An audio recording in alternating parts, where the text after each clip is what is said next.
uZandi noMakazandi babeshaya lo ongathiwa imfishanyana futhi naye ephethe isibhamu.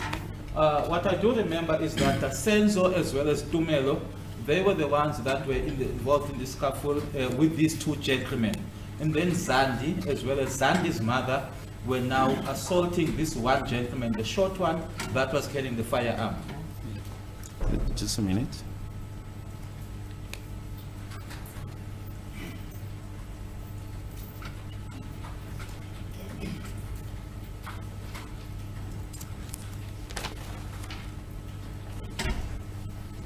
You say Senzo and Tumelo were fighting who? Uthi uSenzo noTumelo babeka nabani bona? With the two guys, laba two. The two.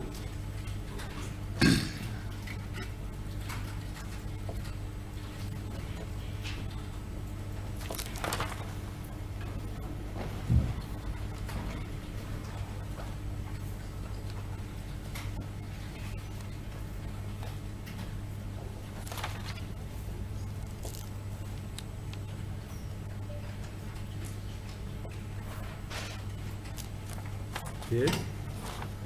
And you've just mentioned, you've just testified that Zandi and her mom were also assaulting the short gentleman carrying the firearm. How were they assaulting him? Babemshaya kanjani ke uZandi noma wakhe lo mfushane wayephethe isibhamu? Abemshaya ngama-crashes, bephethe ama-crashes bemshaya ngawo. They were carrying the crutches, so they were assaulting the guy with the crutches.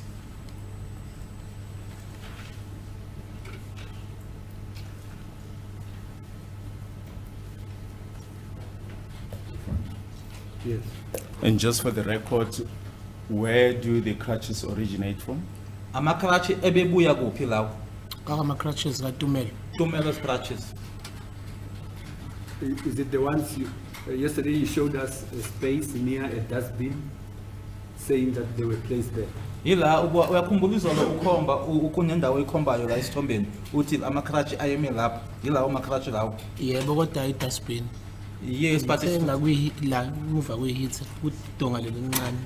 yes, my lord, but it was not a dustbin. It was against a wall, but behind a heater. There was a heater there, not a dustbin. Okay.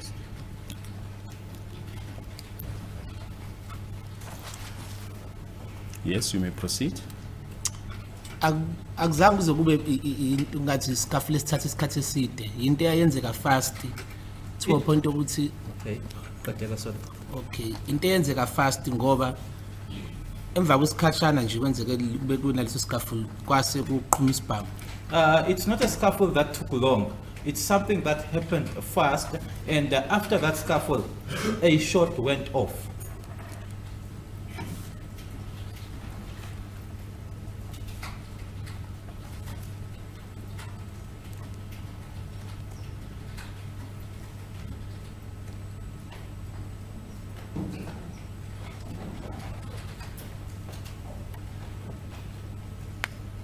Yes.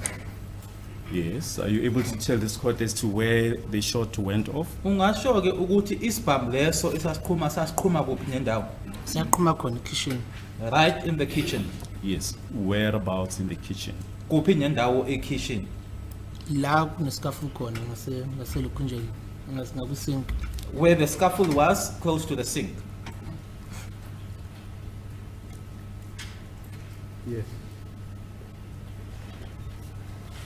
And did you see as to who discharged this shot? Ingabe wabona yini ukuthi ubani owaqhumisa leso sibhamu? Angeke ngize ngisho ukuthi ngabona kodwa engikwazi ukuthi wayedwa umuntu ayephethe isibhamu la. I wouldn't say that I saw, but what I do know is that there was only one person who was in possession of a firearm there.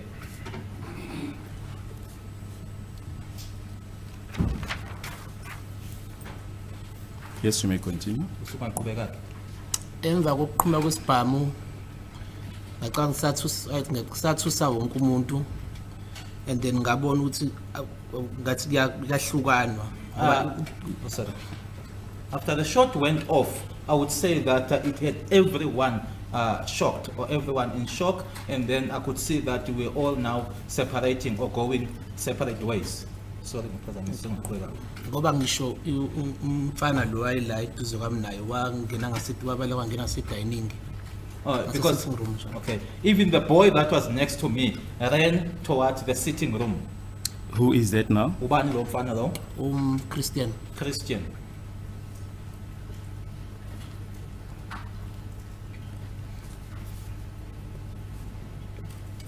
Yeah.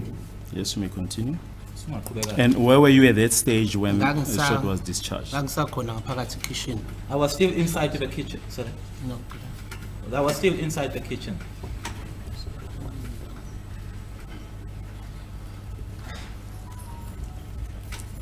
Where in the kitchen? Kuphi nendawo e-kitchen?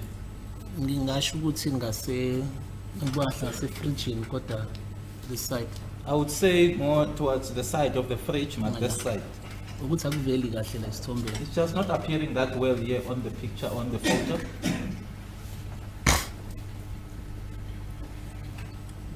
Are you able to indicate where you were at that stage? Somewhere ukuthi mangikhomba lapha la kuzoba ngathi ngikhomba lapha athi if you move back kunento engathi arc la yomnyango bungavalekile so is somewhere nje ngalapha.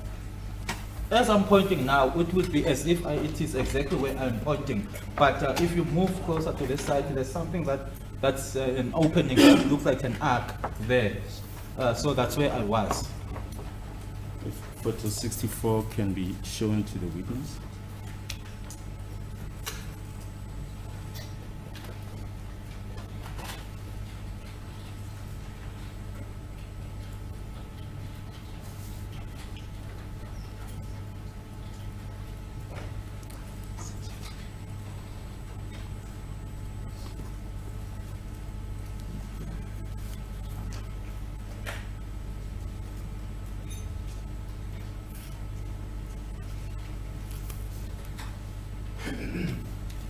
Are you able more or less to indicate Uyakhona usikhombisa la? where you were in relation to that? Nakhona kodwa Using that ngibonakala photo. but ngala. Even here, it's not visible, but it's on this side. Ukwehla phe khona isithombe sepassage ngabe kuyabonakala manje sikho.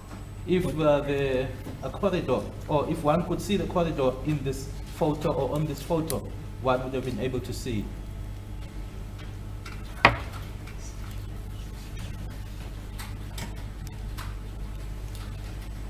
A sketch plan will be shown if you can more or less indicate where you were. Ungasebenzisa-ke i-sketch plan this.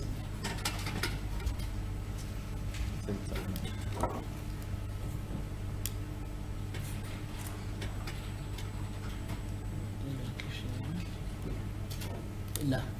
See here. Kunyanjani?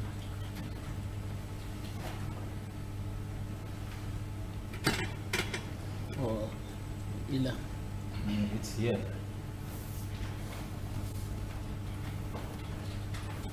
And that's on page. It's on page 20, my lord, of Exhibit B.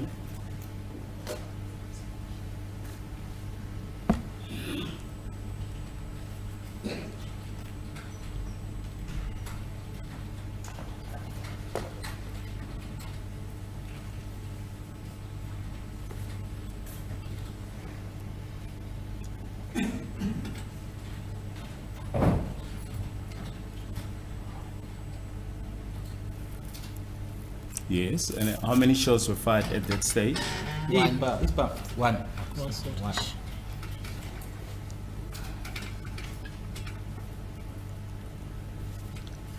Yes, you may continue.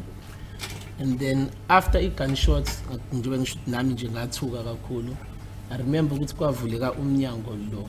Wawungavalekile vele completely lo wawula. Bambi lapho. After the shot went off, as I said, that I was in such a shock. The door went off. That door was not completely closed, sorry, but the door opened. This door where the witness is now pointing. Which door is it? The kitchen door.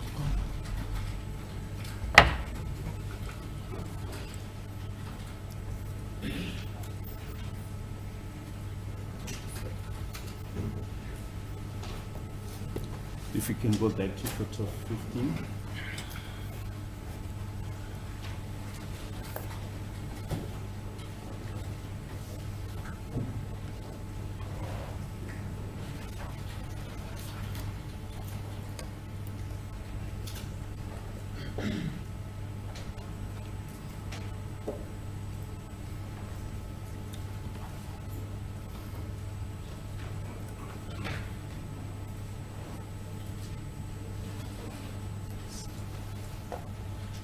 Yes, are you able to give your evidence using photo 15?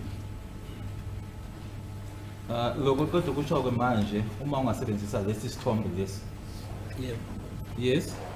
Yes, you can continue. You refer to a door, which door was it? Ukhuluma ngesicabha. Isona lesicapha lesi. This is the Ngisho door. ukuthi sasingavalekile. It wasn't closed.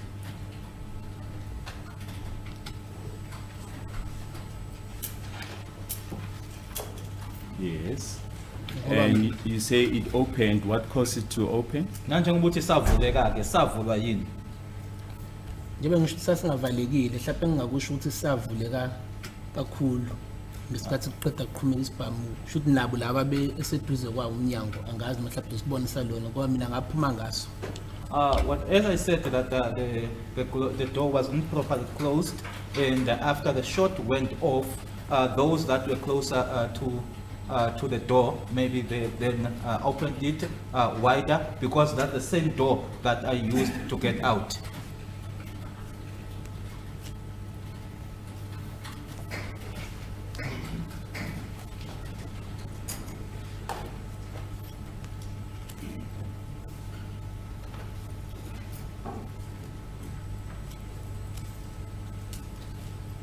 Yes, you may proceed.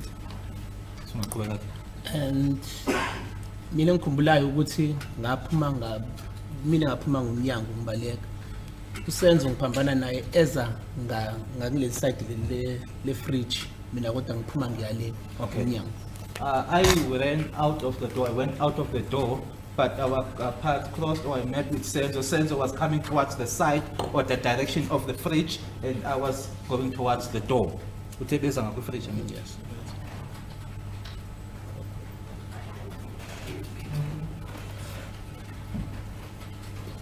Are you able to point on that photo where the deceased was at the stage where you met with him? La uthi naphambana khona ke uyakhona ukuthi usikhombise la esithombeni. Yebo, siphambana la. It's here. Mina bengiphuma yena eza ngala kodwa kungani ngathi ngumuyaba noma kwenzakala ukuthi ngangibonanga kahle. I was on my eza ngala. Okay, Just I was hold on it to one point. I was on my way out, and he was here, coming towards this side. I don't know whether he was falling or what, but I was on my way out. That's where I met him.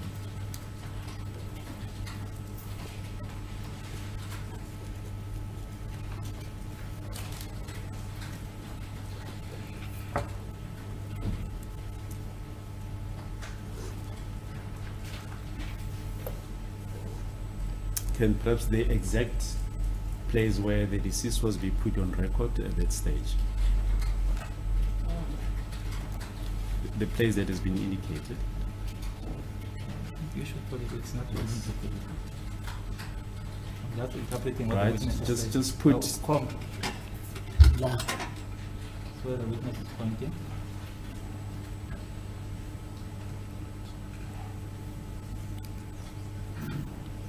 A lot, if you're all agreed, it's almost in the middle of the kitchen. Yes, you may proceed. And then mina ngaphuma ngaphandle ngaphumela ngomnyango ngajikela ngaka left ngigijima ngiphuma ngegate elikhulu. Okay, I went out through the door, I went out of the gate, and then turned towards the left. As I was running. Just a minute.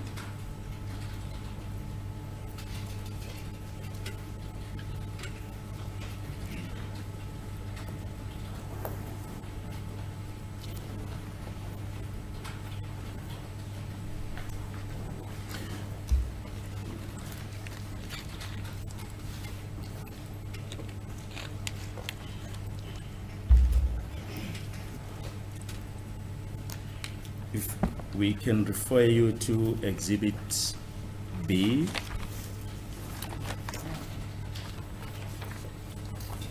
Photo 6, it's on page 23, my lord, of Exhibit B. Yes. Photo 6.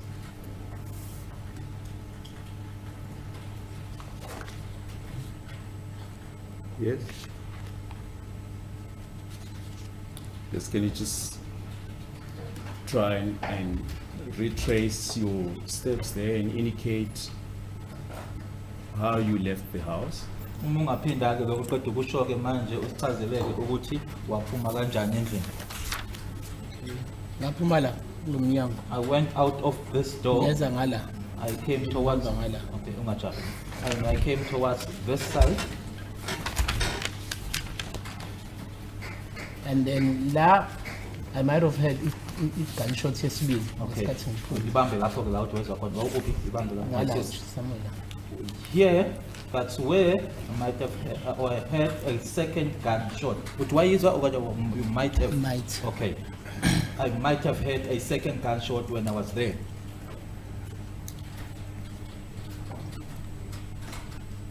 So you're not sure whether you did hear this second shot? I'm not Yeah, angeke ngisho ukuthi yeah angeke ngisho lokho ngoba yokuqala vele nje yangisanganisa. Yes, I wouldn't say that because the first one just made me crazy.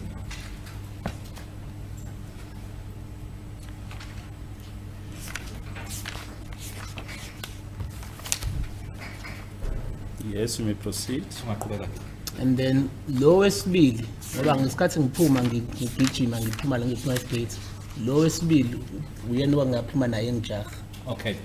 As I came out running off the gate, the second one was the one that came out with me, chasing me.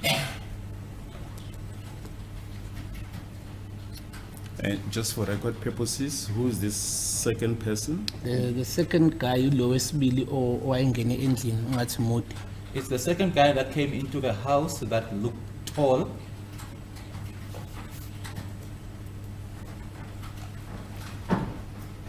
And can you just once again place on record, did he have anything in his possession? Ungaphinde usho futhi ke ukuthi kukhona yini awayekuphethe yena kuyena. Wayephethe into engathi sharp nje object ngathi ummesa. Something that looked sharp, an object that looked like a knife.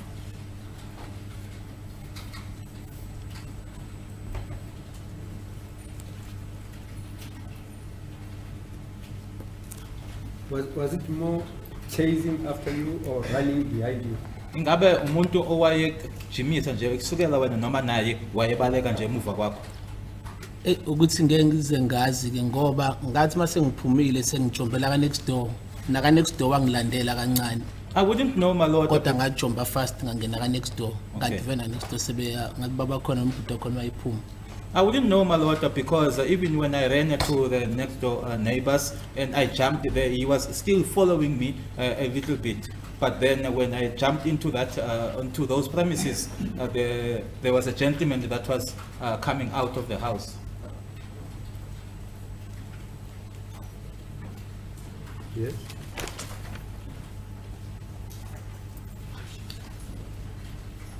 If photo 1 of exhibit B can be shown, it's on page 21 of the bundle, my lord. Are you able to indicate how you were running? Ungasho ke uma usebenzisa lesithombe lesi number 1 ukuthi wabaleka kanjani. Ngaphuma la. I came out of here, this gate. Then ngagijima la. I ran here. Ngahamba ngigijima emgaqweni and then ngaqhuma kuleli gate leli la kulomuzi. Okay. And I was running in the street and then I jumped over that gate there.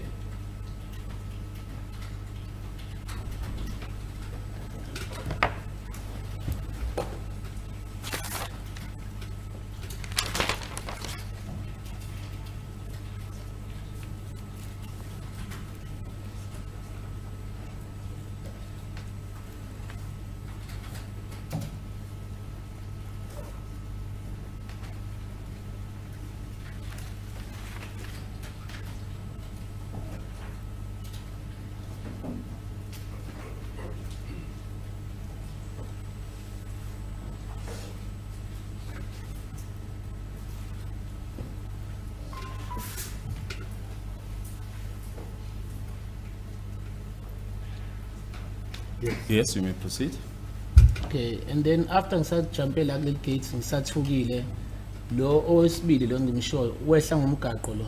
Waqhubeka kajumpanga yena waqhubeka wehla ngomgaqo. After I jumped over that gate and I was still in shock, the second one didn't jump over the gate. He just walked down that road as the witness was pointing. he continued straight down the road.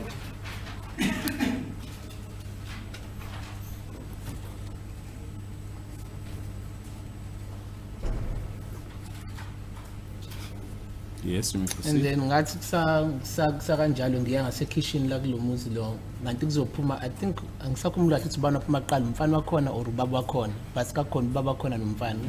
Okay. Just as I was going towards the kitchen of that house, I don't know who came out first because, between the owner of the house, that is now the father of the house, or the son, but one of them came out first. Yes. Yeah. Yeah. And then base bangibuza ukuthi ngubani ngase ngiyabachazela ukuthi ngubani ngihamba nobani. They asked me who I was, I told them who I was and in whose company I was.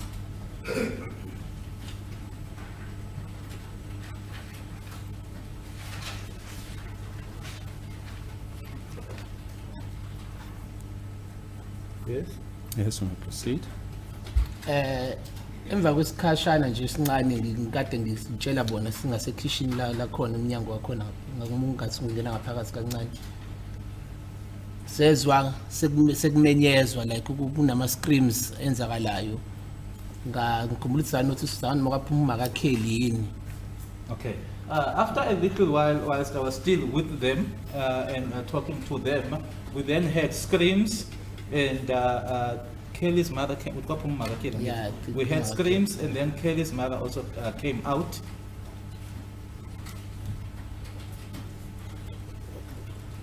Yes. Just before you proceed, you mentioned that the neighbor, the father or the son asked you who you were and in whose company you were. Is it all that they asked you? Iloko kuphela ushilo ukuthi ubaba nendodana ke bakubuza ukuthi ubani futhi uhamba nobani. Iloko kuphela bakubuza kona.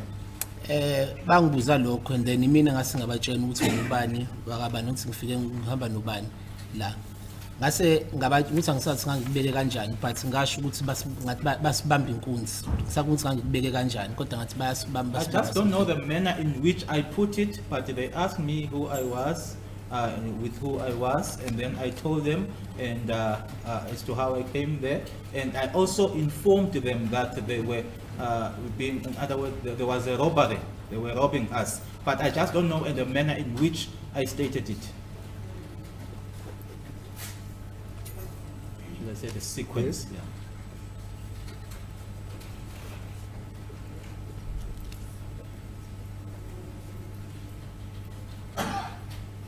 Yes. Yes, you may proceed.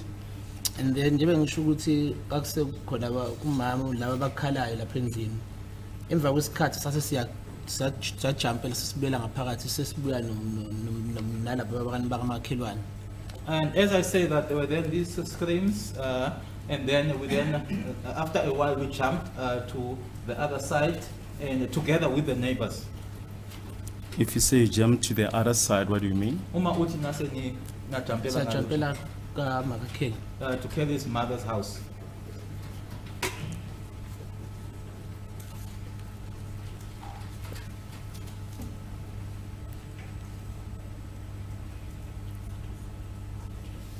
Yes. And then ekujumpeni Photo kwethu 4 can be shown to you. Are you able to give your evidence in relation to that photo, photo 4, Ubufakazi bakho ke beqeda ukuthi Of- oh, sorry. exhibit B? It's on Wow. page 22 of the bundle, my lord. Ubufakazi bakho ke ungakwazi ukuthi ubusho ke mayelana nesithombe lesi osibonayo. if memory says me correct sajomba la sosibuya. If my memory serves me well, when we were now coming back, we jumped there with the witnesses pointing.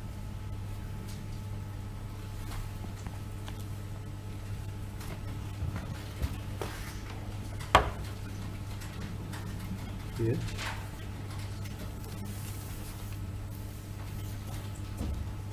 Yes. And then njengoba ngisho ukuthi kade ngisahlangana naye uMakakheli something la ngaphandle sambuza umbuzo ukuthi uphi lo wathi uphumile uphi lo isibhamu Oh, okay. lo isibhamu wathi sephumile And as I said that we met or came across Kelly's mother around about there, I then asked her, where's the one who was carrying the firearm? She then said he went out. Whom Ma- did you ask? Ngathi makakheli. Kelly's mother. Ngoba ngakhula ngathi uyena umuntu wayenomsindane nje ekhala la. Because if I remember well, she's the one that was doing this noise, crying there. May, my lord, that hearsay evidence be provisionally allowed. She is a possible witness. Okay. Any objection? None, thank you, my lord. I have no objection. Thank you. No objection, my lord. The house that appears there on the picture, the other house, which house is it? Omunye umuzi lo ubonakala lapha esithombeni uphi wona?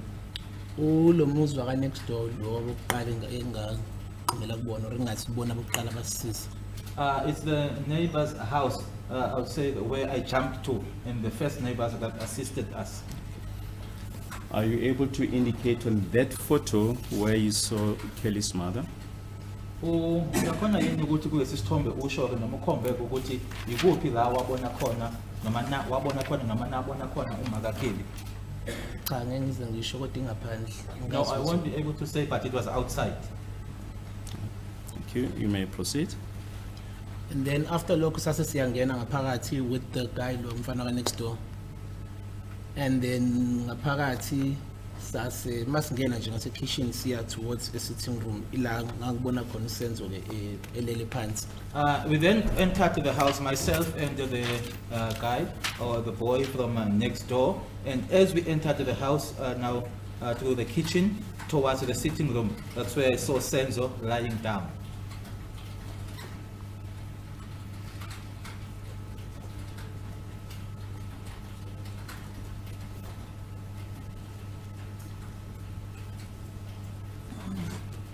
Yes, if photo 64 can once again be shown to you.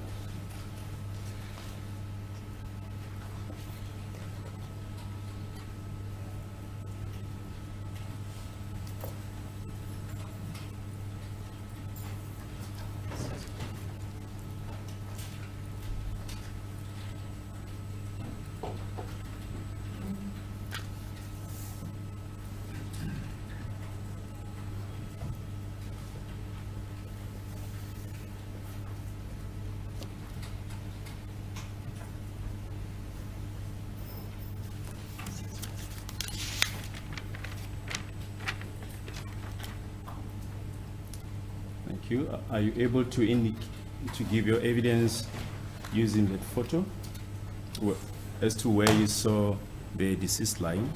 Lokho kodwa kusho ngokuthi wabona elele kuphike umufi usebenzisa isithombe lesi. Noba ngasakhumbuli kahle the exact place but it's somewhere nje la. Although I can't remember the exact place, but it's somewhere here. And the witness is now pointing.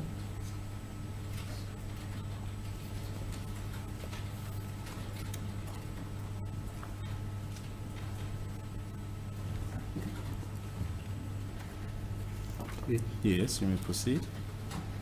And then after lokho ngaya kuyena ngamnyusa iskip ngoba iqo iskip esimhlophe ngamnyusa iskipa ngase ngiyabona ukuthi inhlamvu yakhe imshayela esifubeni. Okay, ungasusa umuntu wakho ubeka lapho lapho. Somewhere I then went to him as he lay there, and then he was Yeah, he was wearing a white T-shirt, and then I pulled the T-shirt up, and then I noticed or I saw that the bullet was here. Yeah, esifubeni somewhere In his esifubeni. chest area.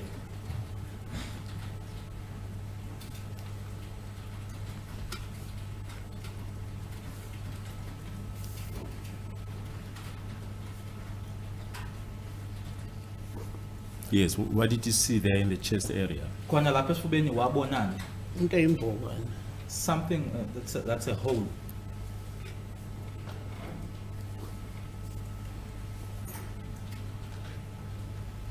Yes. And then from lapho ngiyakhumbula ukuthi khona wasinika ithawula ngisazi noma kusekuma noma kakumakhelwane noma noma laliphethe lalilethe utumelo noma before kodwa shuthi la ngingaze ngifike ethawuleni ngezwa umsindo esicabheni ngemuva kwethu umuntu oshaya isicabha umsindo.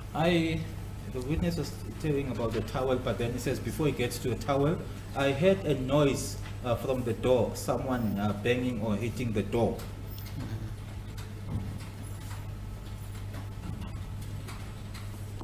Yes.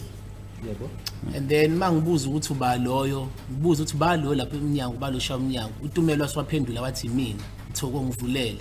I then inquired, I wanted to know who was that at the door, banging the door. Then Tumelo responded by saying, it's me, Togo, open for me.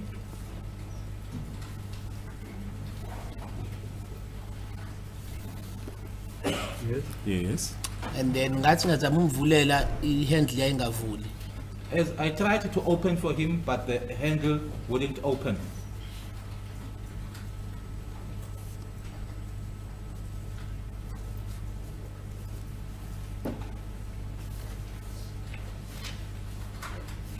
Yes. Where was Tumelo at this stage? Ngaleso sikhathi wayekuphi uTumelo? wayevaleleke ekamereni la ngisho khona. Oh, he was closed, in other words, he was locked in the bedroom.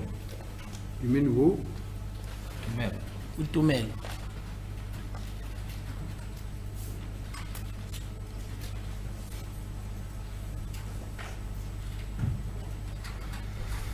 Yes, you may proceed. Singaqhubeka. and then banginika ispoon futhi ngamvulela ngespoon. And they, Sathi umuzandi noma makakheli niwanginikeza ispoon ngoba bathi kuvula ngespoon ngamvulela ngespoon. as either it's Zandi or Kelly's mother, they gave me a spoon to use it in order to open for him. Yes. And then ngathi mangiqeda umvulela ngabona ukuthi uyedwa ngase ngigijima ngibuyela kusenzo ngoba ngiyamkhumbula yena nje waqhamuka emva kwamememeza ethi awema Ubani?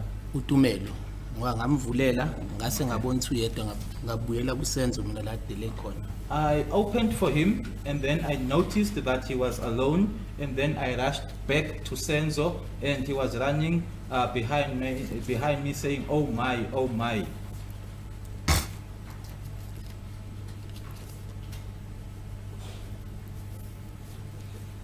Yes. And then njengoba ngisho ukuthi ngikhumbula ukuthi banginikeza ithawula sathatha ngakubeka la kusenzo. And as I said that, I remember that they gave us a towel, and I placed that towel here on Senzo, pointing to the chest. Yes, why? Kwakungani?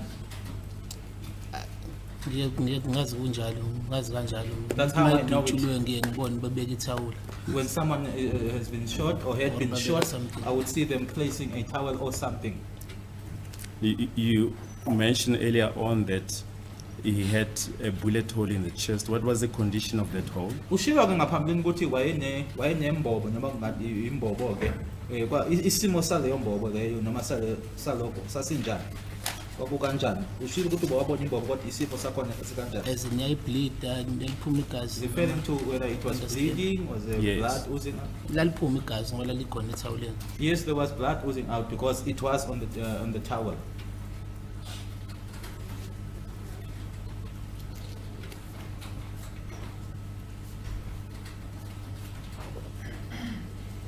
Yes. Yes, you may proceed. And then sathi mase simbekile ke ithawula wayesaphila isenzo ngoba wayegaspa. Once we had placed the towel, Senzo was still alive because he was still gasping.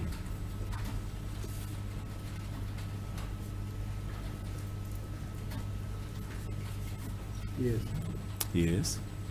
And then engikukhumbulayo futhi engangikuzwa noma ngasazi kahle kakusho bani ngazi khona wayethi fonelani ambulance kodwa omunye kwakhona nomakhelwane uthi mphuthumisene esibhedlela but kuukuthi wayesho ngesisuthu but ngoba ngiyamuzwa ukuthi wayithini. And then sase siyamqubula ke sesiyomfaka kwi X6 yakhe. There was someone who was saying, phone the ambulance, and then I think there was also a neighbor that said, but rush him to hospital, although the person said it in Sisutu, but I could understand or I could hear what the person was saying. We then picked him up and put him in the X6. Who picked him up? Obani ke abamphakamisa. Akuyimina uTumelo ilaba mfana labo next door. I think akusekhona abafana bawomakhelwane nabo engasakhumbuli kahle. It was myself. Nozandi wayekhona ngoba uZandi sangena naye emotweni. Okay. It was myself, Tumelo, the boy from the next door, and then there were other guys as well now, also from the neighbors, Zandi as well, because Zandi got into the car with us.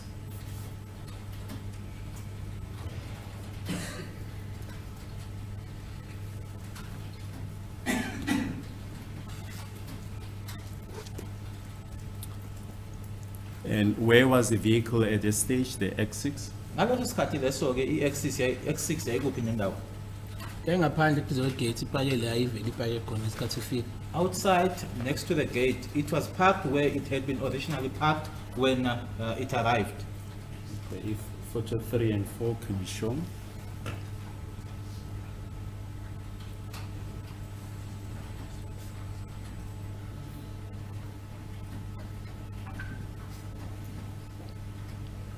This can give you evidence regarding using that photo. Yebo ipake la. Yes, it was parked there, Samanje la kanje ngoba yangena la. because that's where it Ngase had. phambili kancane kodwa yayipake nje. Even if it is just slightly forward, but it was parked there. Yes. And then sase siyamfaka ke samfaka from this side. Ngala. And we then put him in the car, and then we put him in the car from that side, moving now to the right-hand side.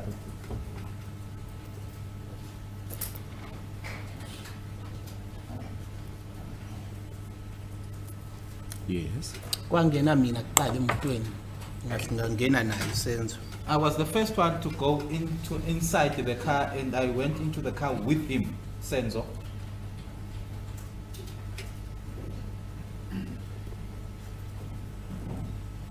Yes. And then ngase ngihlala shuthi phakathi nendawo kwemoto ngoba ngala ka right kwami kakuhlela uTumelo. Ngala kuzandi kushayela ukheli. I then sat in the middle of the seat, and then on my right it was Tumelo, and then on the other side it was Zandi, and then Kelly was the driver. That is right. On my left was uTumelo. Mina phakathi nendawo, and then on my right was uZandi. Okay, let me explain it much better. On my left was Tumelo, I was in the middle, on my right was Zandi.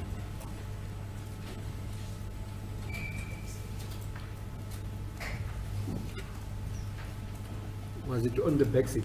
The back seat. Yebo back seat. Yes, it was at the back seat.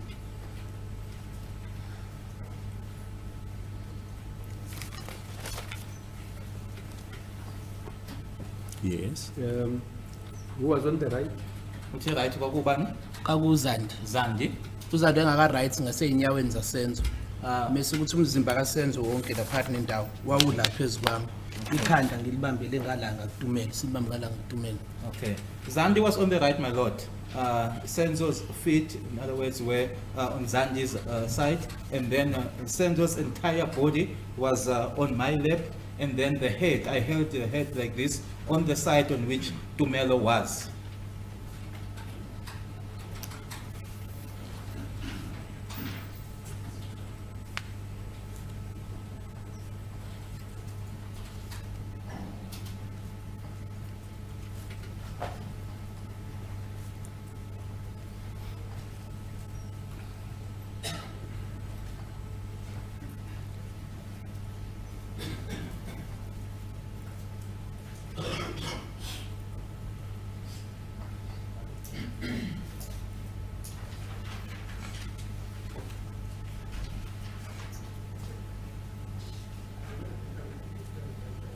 Yes, you may proceed. And then uKelly waye driver Senzo nje waye kangathi kodwa ngisho wayefuna ukukhuluma kodwa waye umuntu lokho ngathi ukhipha amathe kancane umbone ukuthi ngathi uphefumula ngale inxeba lakhe. Kelly was driving, and it looked like as if Senzo wanted to say something, or because she was just making this sign, and as if he's someone who is breathing through the wound.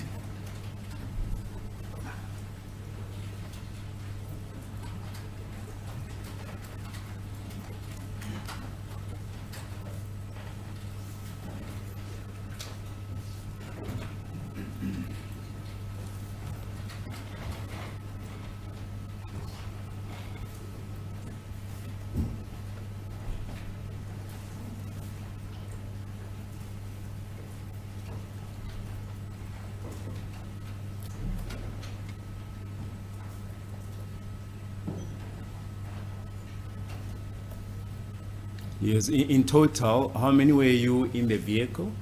Ninonke ke nani bangaki emotweni? Kakukheli Khumalo, uZandi, uTumelo Madlala, imina, bese kuba uSenzo Mufi. It was Shuthi Kelly. sasiba 5 sesi 1 2 3 4 5 yes sasiba 5 sesisonke. It was Kelly, Kumalo, Zandi, Tumelo Madala, myself, and then Senzo. So in total we were 5. Siba u4 ngemuva ukhele eshayela phambili kangekho umuntu. We were 4 at the back. Kelly was driving and there was no one in front.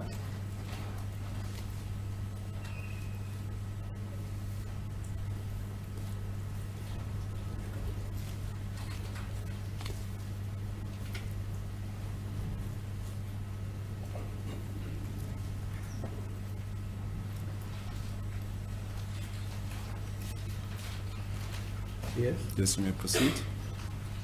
And then sa driver ke to I think it's Butilong if ngikhumbula kahle. Akukho kude kakhulu nala ukhele ehlala khona. Ngikhumbula nje ukuthi ukhele kiba wayepita sihambe nami ngangizama ukulongikhuluma naye uSenzo ndaba sonke lesasisho umuntu ayifuna ukuyisho mina ngikukhumbula ukuthi ngangilongithi akacabanga izingane zakhe acabanga.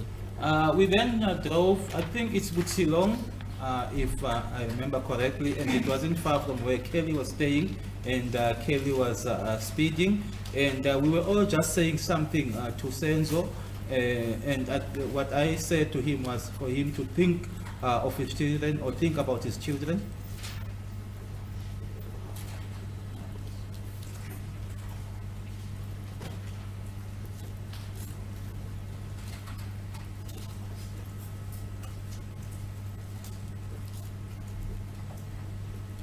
Yes. Yes, you may proceed. And then from there ngangibona ukuthi uGaspar wakhe nokuphefumula kwakhe kuyehla kancane ngoba kukhona la okokuqala ngikhumula ukuthi ngasami ngibamba isandla ngithi ngifuna ukubona sisoyiyela yini kodwa kwakwazi ukuthi asibambe kancane. Okay, as we were proceeding now, I could see that his gasping as well as his breathing was now going down. And there was also a point where I held his hand to see that whether the hand would just go down, but he held the hand for a little while.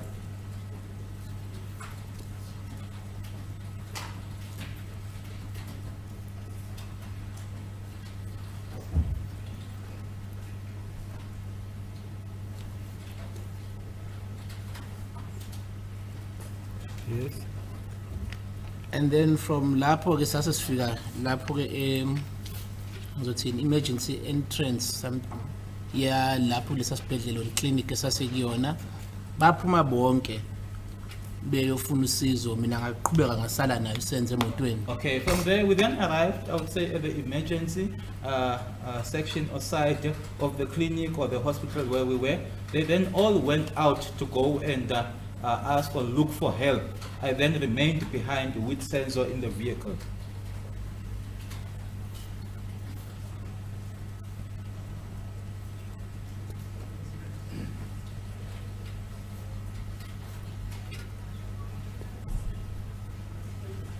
Yes.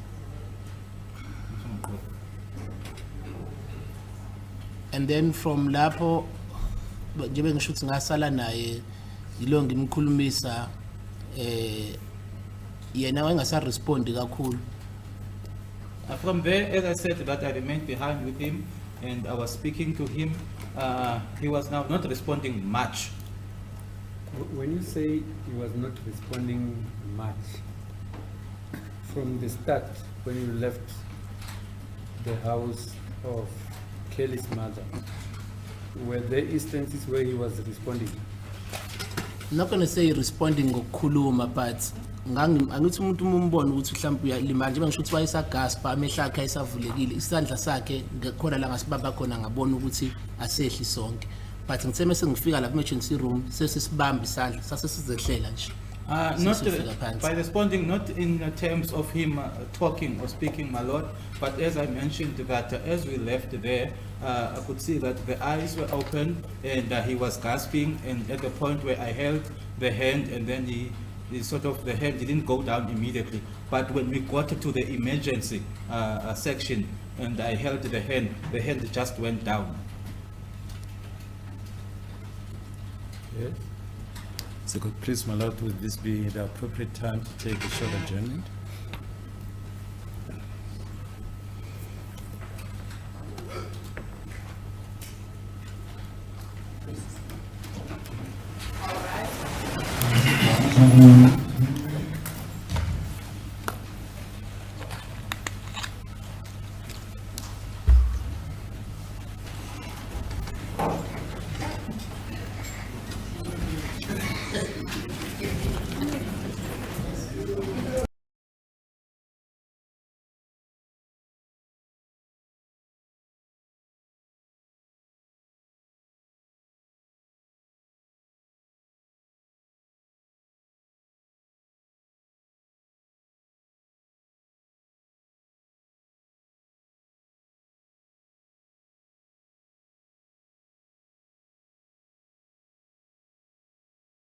This way.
Sorry for the slight delay, my lord.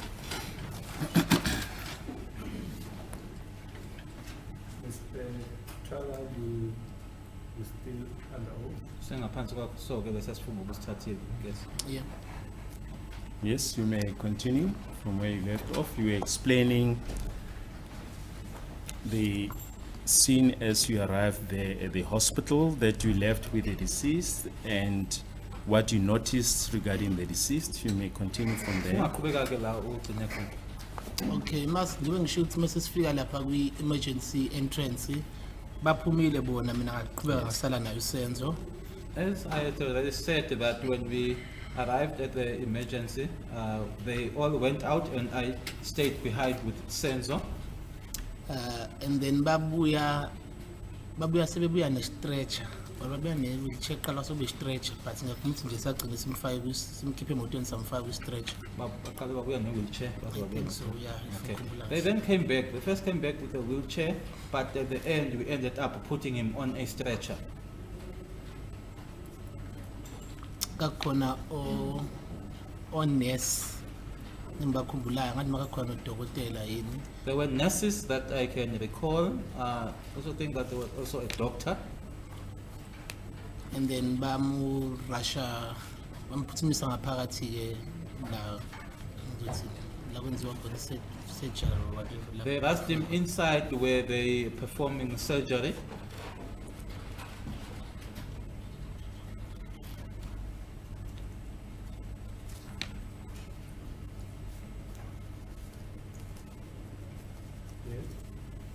Yes, may continue. And then after isikhashana nje esincane bengene naye lapho kulelo room baphuma base bacela umuntu omdala. After a short while, having entered that room, they came out and asked for an elderly person.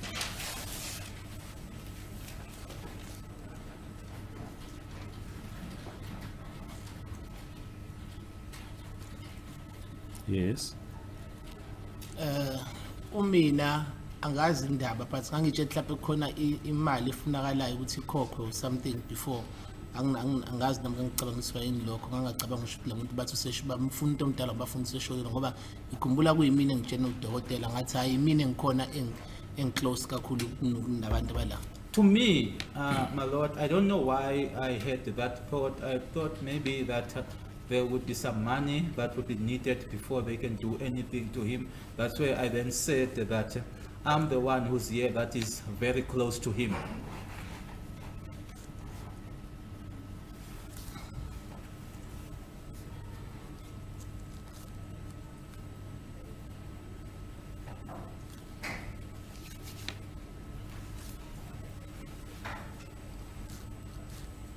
Yes.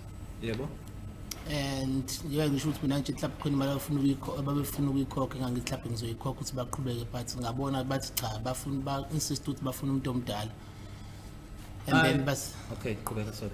base I think kwagcine kuyo makakheli eduze noma kuduze kadokotela ngoba ngikhumbula ngathi babemtshela ukuthi uSenzo akasekho engikhumbula nje ukuthi ngagijima ngaze ngayofika ngidlula ngaze ngayongena kulelo room lela balishoyo la ayekhona Senzo. As I say that I was under the impression that there was some money needed to be paid or that needed to be paid, and but they then insisted on an elderly person, and Kelly's mother ended up going there, and they told her that Senzo is no more. What I just can recall or remember is that I ran up to that particular room.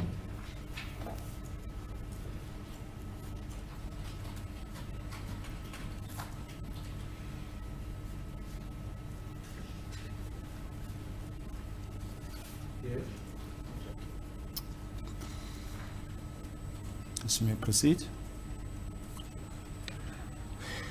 Mangifika kulelo room ngathi mangena phakathi ke ngabona ke unesi ngathi uyamboza. When I got to that room, I saw the nurse as if she was covering him.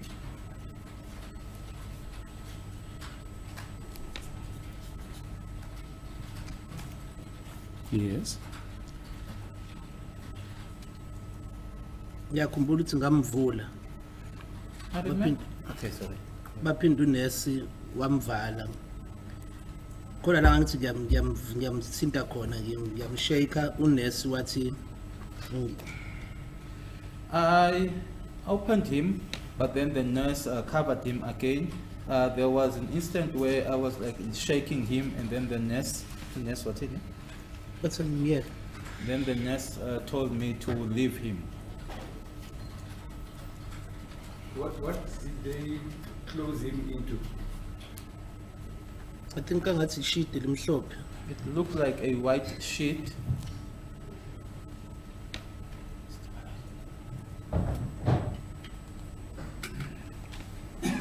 Would you want a comfort break?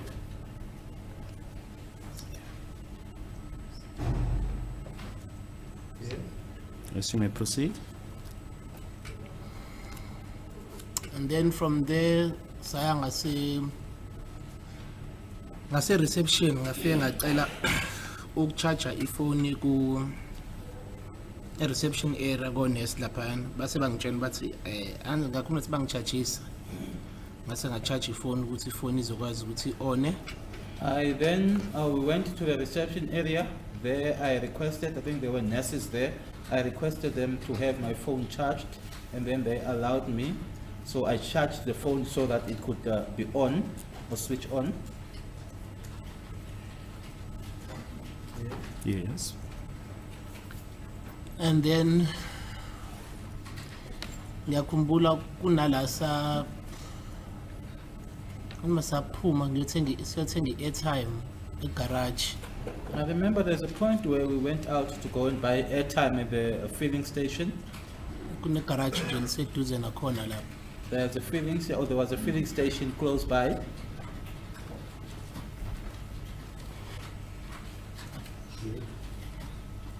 Yes, you may proceed. And then ngathenga i-airtime ngifaka efonini yami. I bought airtime and loaded it onto my phone. then ngase ngifonela laba babesephathini, so kahle kahle umuntu engamfonela kakuMandisa ngoba mina ngadayila inamba yaMandisa. I then called the ones that were attending the party. I called Mandisa, because I'm the one who dialed her number. Attending which party? Yiphi party? Iphathi kaRoy Mahamutsa la akufanele sasosiwa sekuyona. Roy Mahamutsa's party, where we were to go to.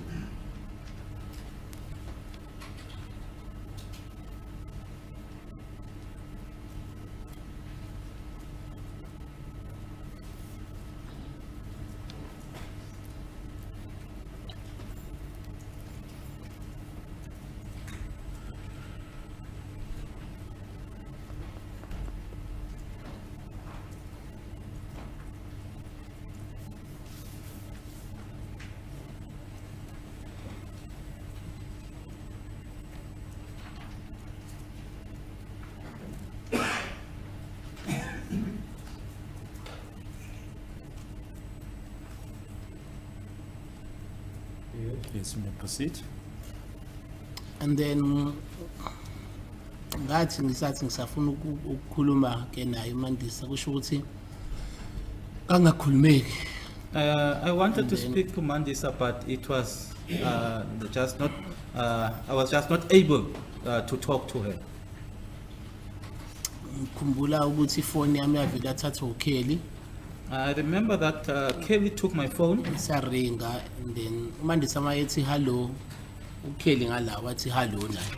When Mandisa said hello, then Kelly on the other side also said hello. And just before you proceed, why were you not able to talk to Mandisa? Yini ebangela ukuthi ungakwazi ukukhuluma noMandisa? Ngangingakhuluma naye, ifoni yayisaringa kuwukuthi nje ngangikhala. I was going to speak to her, just that the phone was still ringing and I was crying.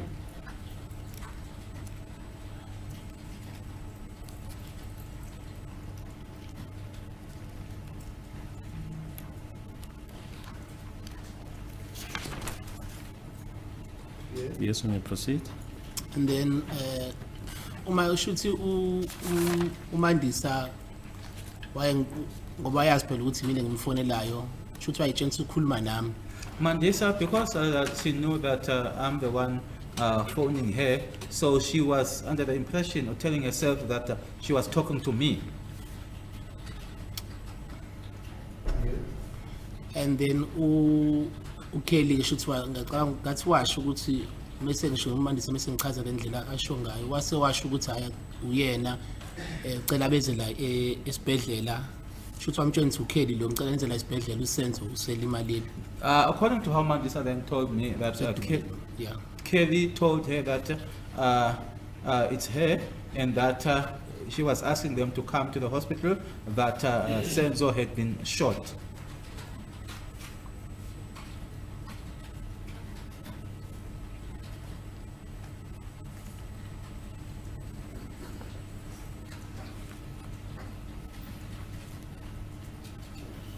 Yes, you may proceed.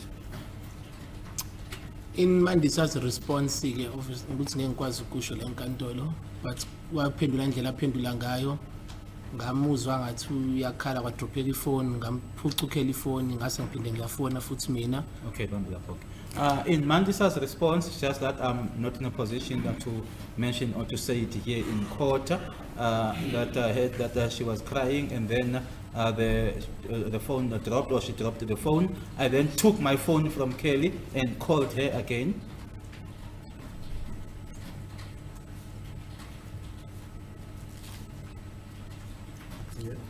Yeah.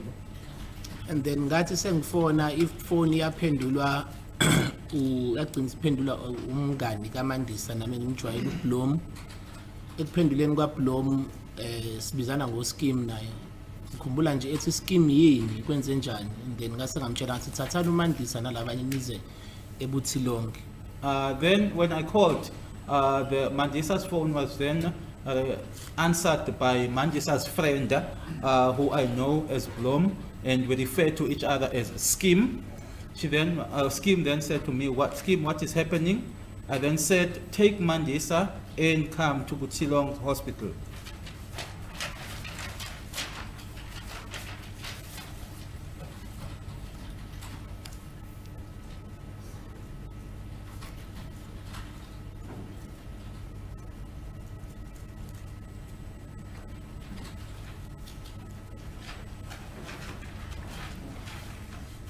Yes, you may proceed.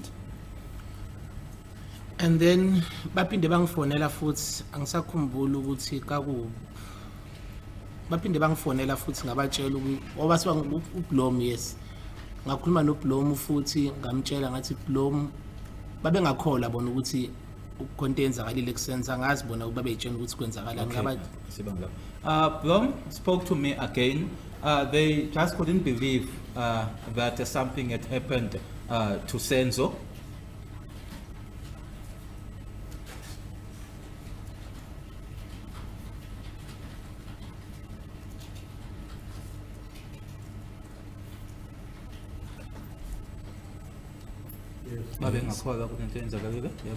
and then mayese ngichazela shoot naye manje sithi ngendlela kwenzeka ngayo bona abanye babengakhola but uthi yena wayekhola ngoba wayengizwe ukuthi ngiyakhala ngoba wayesho ukuthi Mthoko ngeke azathi aqamba kube khona into wrong eyenzakalayo aqamba manga uyakhala ngiyamuzwa sasa ngathi As Mandisa told me or related to me that the others didn't believe me, but she then told them that Mthoko is crying and there is no way that there is nothing that had happened because Mthoko is crying. I could hear that he was crying. Yes. What happened after that telephone conversation? Emuva nje kwaleyo ngxoxo ke efonini kwaye kwenzekani?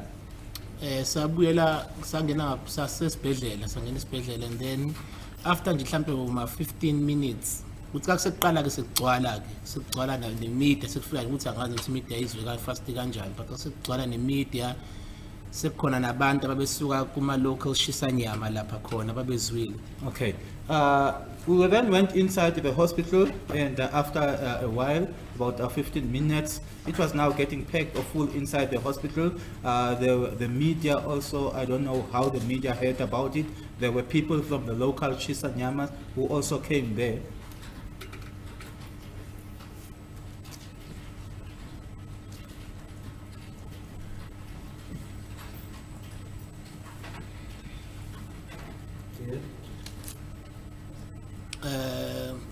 After isikhathi futhi nakhona lapho bekakuvaliwe futhi igate bebarricade base bangifonela bathi sebeyangena ku freeway asakhuluma ngafonelwa ubani futhi nakhona umdlali ngaya ngase gate ngiyobatshela ukuthi kunabantu abazodlula la and then baqhamuka ke nje bonke abadlali noMandisa kwaphela basendaweni eyodwa bonke. Okay. Bazangena ilandelana imoto. Someone then called me, one of the players, and informed me that they were now on the freeway. And they had already barricaded the gate. The gate was also closed and it was barricaded. So I went to the gate to go and inform them that there would be people that would be coming through. And then that's when they all came now at the same time, Mandisa, the others, as well as the players, because they were all at the same venue.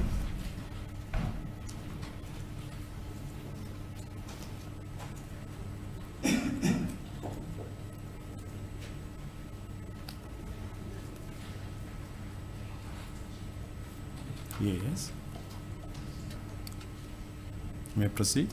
Okay, and then base bafika ke bapaka baphuma bonke ke and then ngase ngingena nabo ngaphakathi base ngabuza ukuthi uphuma ngathatha uMandisa ke ngadlula naye ngazi ngaya kuleli room senza kuleli kulona. Okay, they arrived, they parked, I took them inside the hospital and I took Mandisa to the room where Senzo was.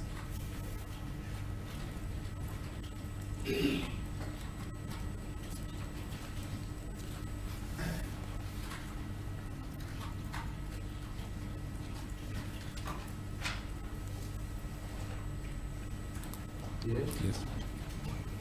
You may proceed. After that Mandisa ke shothi wangibuza ukuthi kwenzakaleni and then after that waya ku Kelly. After that, Mandisa asked me what happened, and thereafter she went to Kelly.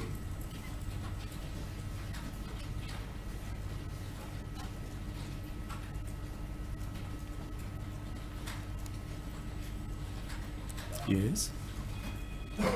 Noma ngazwanga ukuthi yini ababeyikhuluma kodwa engakubona ukuthi bayacomfortana ngoba ngiyakhumbula ukuthi banikezana ihug babambana nje isikhathi eside behagana. Although I couldn't hear what they were saying to each other, but what I saw was that they comforted each other, and that I saw them hugging each other for a while. Yes.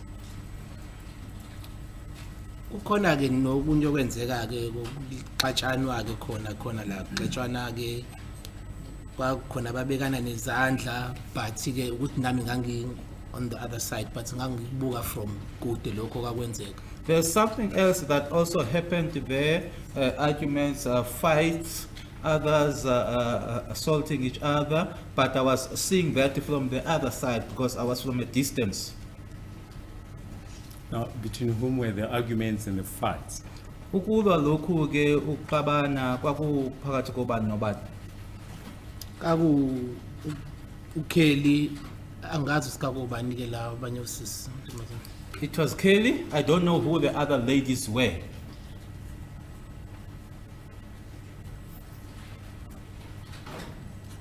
Yes, you may proceed. Okay, kwase kuyahlukaniswa ke namaphoyisa agcine se barricade khona kwi entrance le yokungenela khona isibhedlela. Emva kwesikhatshana nje esincane uOkelly ngababona be I think ngisakhuluma nabanye futhi abadlali be from the chief side ngengilongisha amagama ngoba abantu babuye bahluphi. Mase ngababona sebephuma behamba. Oba uKelly Okay. uZandi I think akhona noLongwe futhi. Okay, Bambi lapho. What then happened was that they were then separated, the ones that were fighting, and then they barricaded the entrance to the hospital.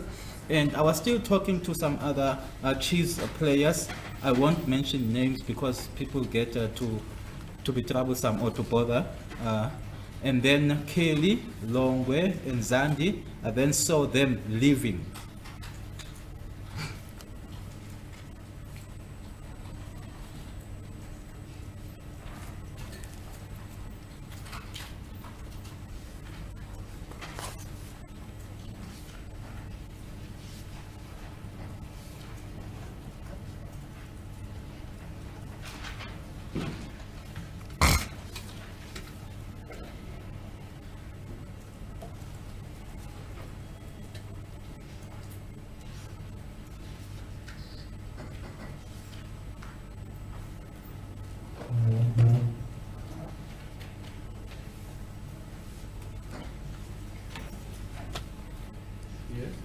Now, before you proceed, between Mandisa and Kelly, was the hugging and the comforting the only things that happened between them?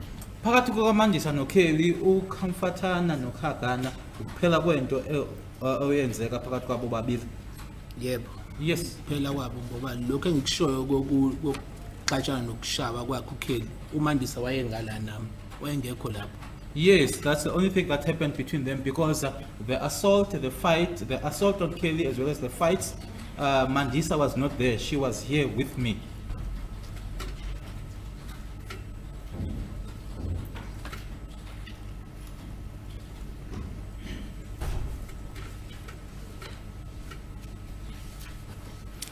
Do you know as to why there were these fights that you described?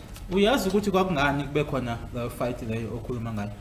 Ay cha angazi. No, I wouldn't know. I don't know. Yes, you may proceed. And then la ngikhumbula kahle ukuthi imoto le eyayino Kelly if I'm not mistaken ngayimisa leyo moto ngoba ngifuna ukubuza uTumelo ukuthi uphi. I remember that the car in which Kelly was, I stopped that particular vehicle because I wanted to inquire as to where Tumelo was. Now, which vehicle was it? Yiphi leyo moto? Angisayikhumbula ukuthi kwakuyiphi imoto kodwa kwakuyimoto kuyona ekilo kodwa kangayona angisakhumbuli makuyi X6 noma kakuye enye imoto encane angisakhumbuli kahle kodwa khona imoto engayimisa nje yophuma ihambi yangase gate. There's a particular car that I stopped that was on its way to the gate. I can't remember whether it was a small car or whether it was the X6.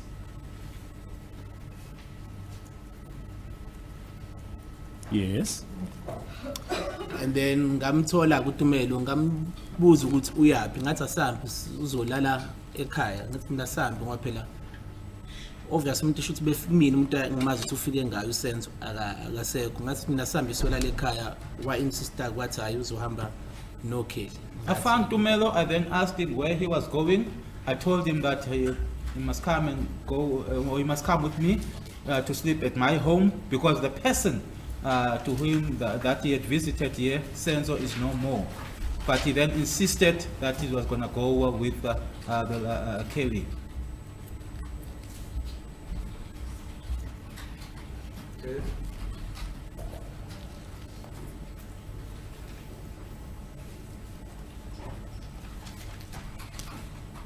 Yes, you may proceed.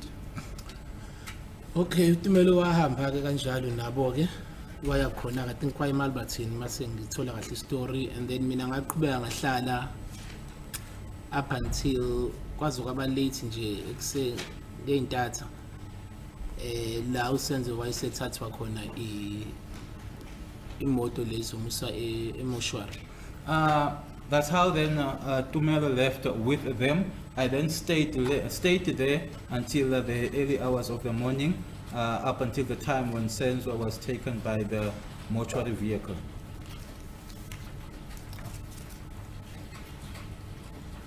The witness also mentioned that as they left, that they went to Malberton, as he later on found out.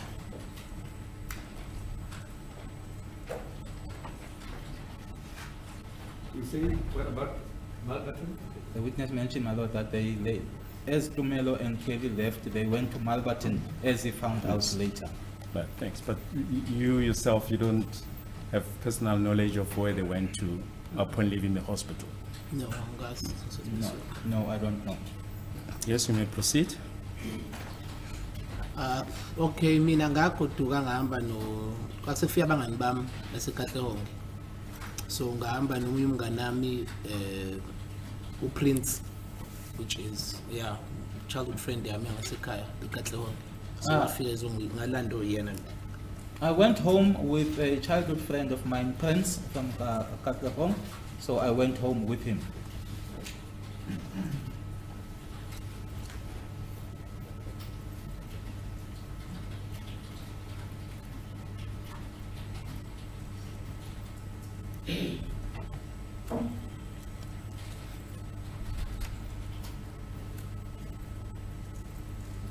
Yes. Yes, more or less, what time was it when you left for Katlehong? Mhlambe between past 1, past 2. Kodwa nje kakusekulate kakusekuseni. Past 1, past 2, it was already late, it was in the morning.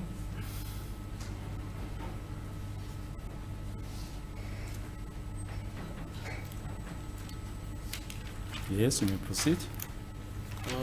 Ngaya ke ekhaya bangishiya uPrince ekhaya bahlala nami kancane then base bagoduka. I went home, then they stayed with me for a while, and thereafter they went home. No Prince.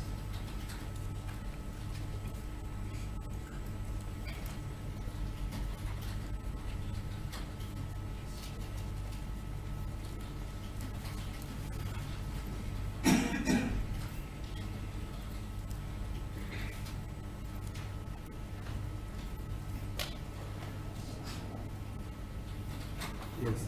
Yes, you may proceed. And then akubhlungu kona ngingalaleki ngoba ngikhumbula ukuthi umfana sekhaya naye wayekhona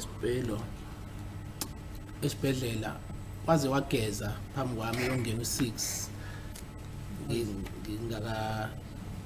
ngisahleli nje ngisacabanga yonke lento eyenzakalile. Okay, it was painful because even my boy from my home, or my brother of mine, who was also at the hospital, took a bath. I was still awake. He was to start work at 6. So when he took a bath, I was still awake because I was still thinking about what had happened.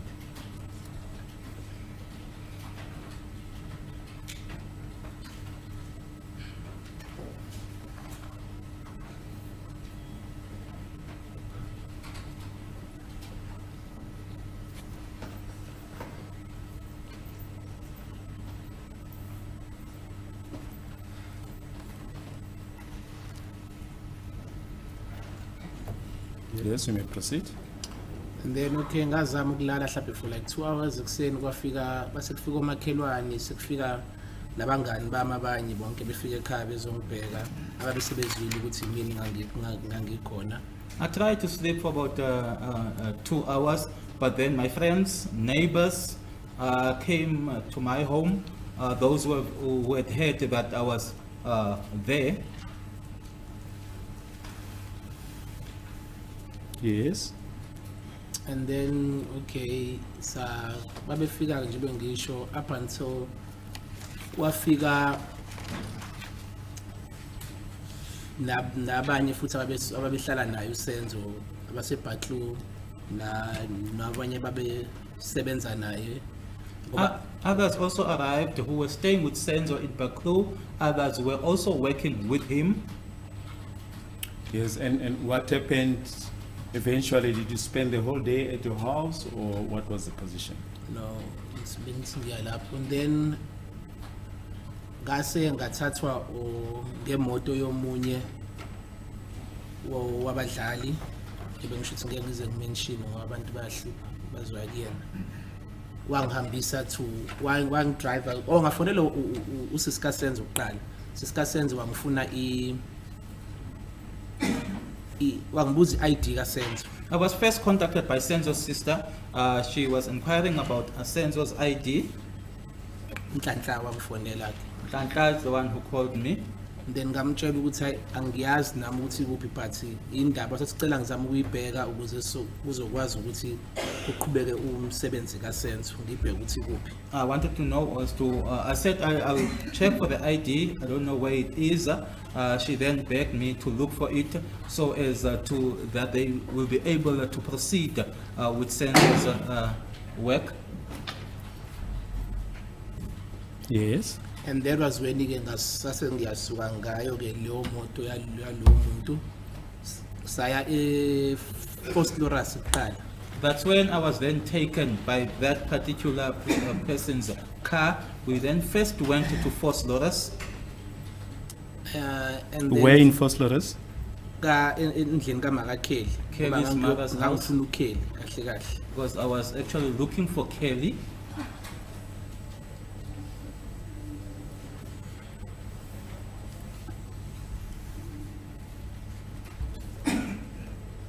Yes. Why were you looking for Mfunelani? Kelly? Kumina phela ngazi ukuthi uSenzo wehlala noKelly angithi. So obviously ID ka Senzo shuthi lapha endlini kaKelly. Senzo was staying with Kelly, and so surely Senzo's ID was there at Kelly's house. Yes. And then from lapho ngafika kaKelly kugcweleke kagcwele amaphoyisa ngangena nasendlini ngahlangana noMakakheli ngambuza ukuthi uphi uKelly nasendlini nje kagcwele nje ugcwele nezihlobo zakhona nabanye abantu nami nje nganga-understand igcwala kanjani ngoba phela kuqeda kulimala umuntu kodwa ke It was packed there. There were police officers, there were also friends or relatives, and I just couldn't understand as to why that was the case because someone had just been hurt or injured there. So I just couldn't understand as to why it was so full.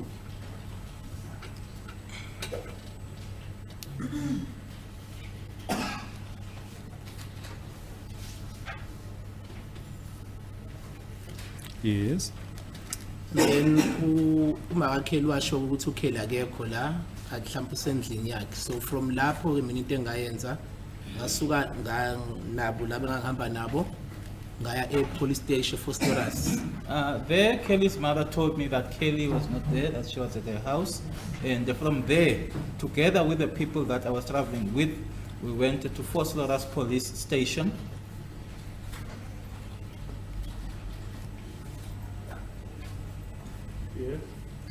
What time did you arrive at Kelly's mother's house? Angisakhumbuli kahle kodwa kwakuyisemini. I can't remember well, but it was during the day. Senje yasemini ya. Ngizothi mhlawumbe ngekhathi zo branch emini 11. Okay, 11. Lapho nje. Yeah, Mhlawumbe. just around 11 during brunch time.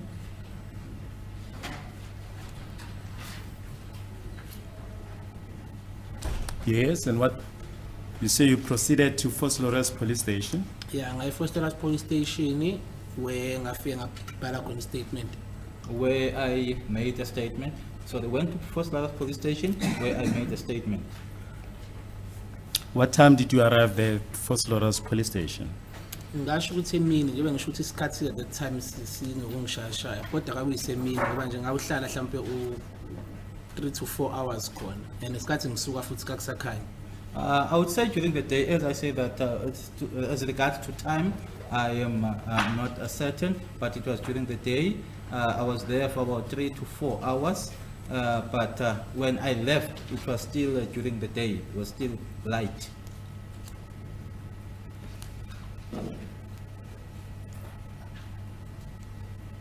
What was the purpose of being there? Kwakuyini injongo noma inhloso yokuba lapho? Ngabhala statement. Make a statement. And was that for the duration of the 3 to 4 hours that you mentioned? Yeah. Yes.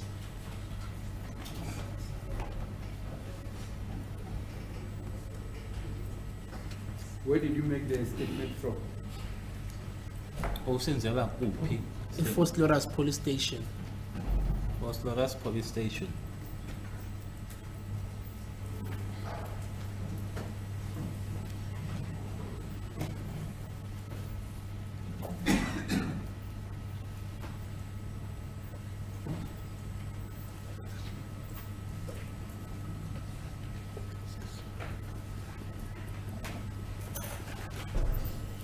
Yes.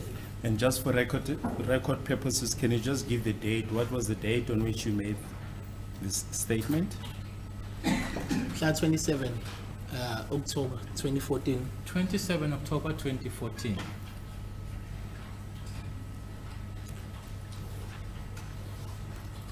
Yes, you may proceed. And then after ngicela statement sahamba saya Malberton. After finishing with the statement, we then left for Malberton. With whom were you? Uhamba nomani? Ngangihamba khona bangani bami ngihamba nabo. I was with my friends. You say you went where? Uthi naya kuphi? Malberton la sekuhlala khona uKelly no Senzo. In Malberton, where Kelly and Senzo were staying.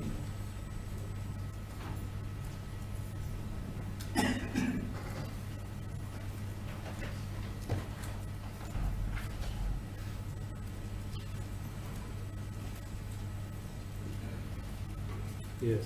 Yes, you may proceed. Okay, safika eMalberton nakhona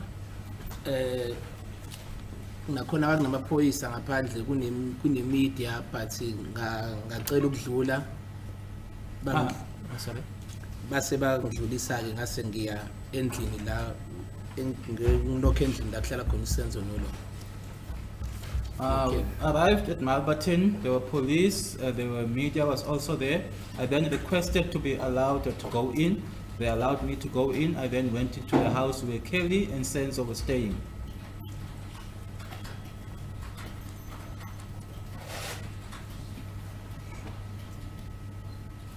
Yes. And then bangifika lapho ke endlini kakhona uKelly kukhona noZandi kukhona abangani babo ke la industry yabo.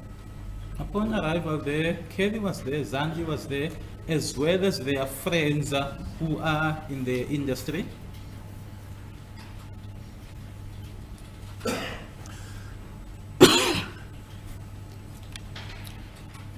Yes, you may proceed. And then ngase ngicela uKelly eceleni. And then I asked to speak to Kelly privately on the side.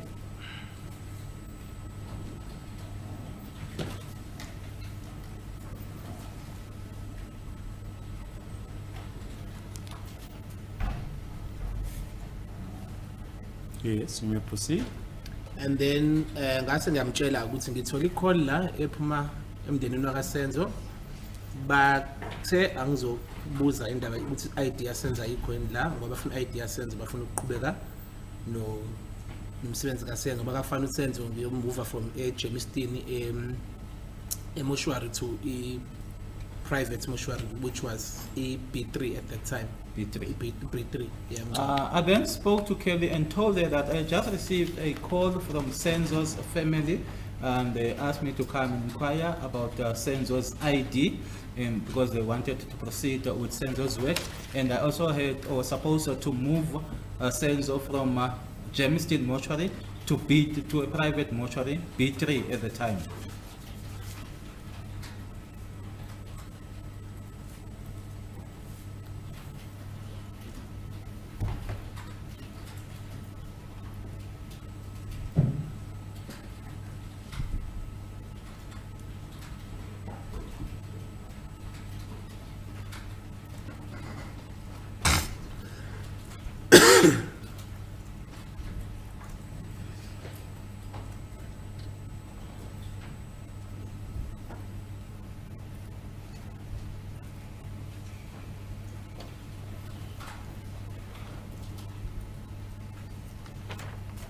Yes, you may proceed. And then uKelly ke wanqaba ne-ID. Kelly refused with the ID. Wathi ngeke azanginike i-ID, uzolinda uStanley, which is uzolinda uStan Sifiso, which is ubhuti kaSenzo, noma ubaba kaSenzo bazoyilanda bona kuyena. She told me that she was not going to give me the ID, that she was going to wait for Stan or Sifiso, which is Senzo's brother, or Senzo's father, to come to her and get the ID from her.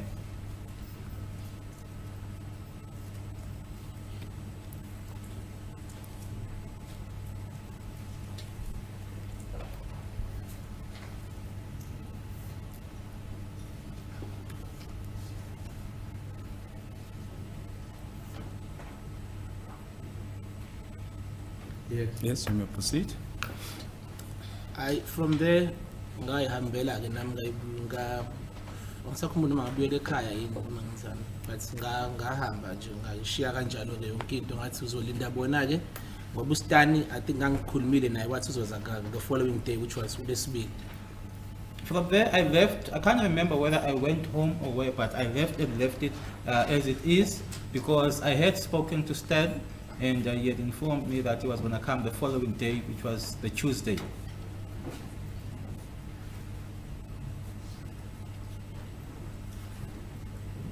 Yes.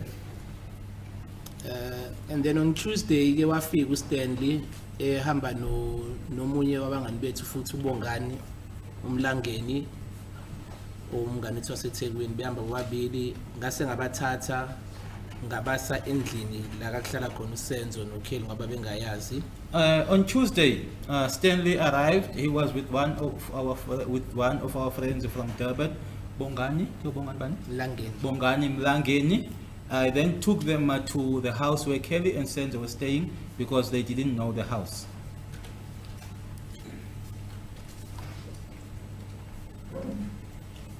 You said Stan arrived with who? With uBongani Mlangeni.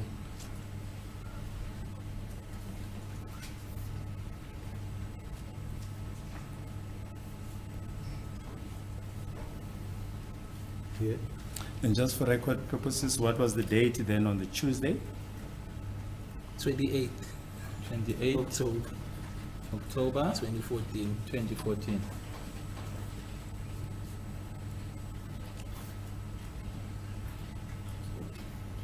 Yes, you may proceed. And then sathi masifika ke khona sasihamba na bomthetho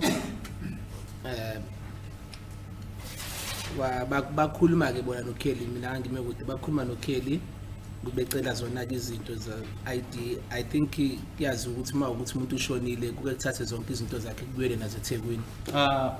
We then arrived there. We were in the company of law enforcement officers, and they spoke to Kelly. I was on the site, and yes, indeed, when someone had passed away, you would then ask for that person's or the deceased belongings and take his belongings back to Durban.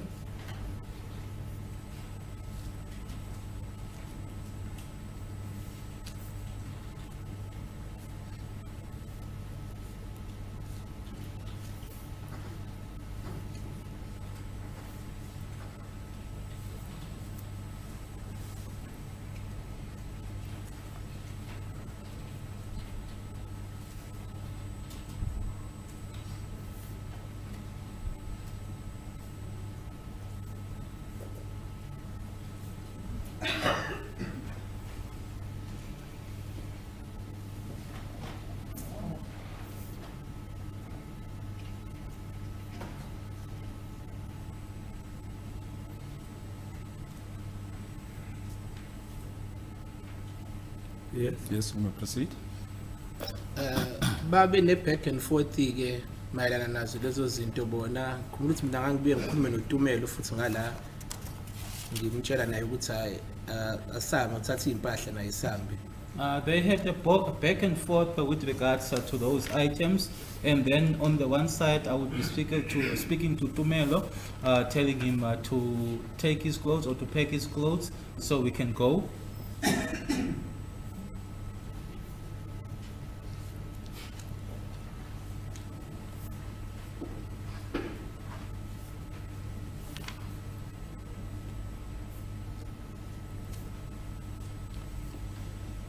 Yes. Yes, we may proceed.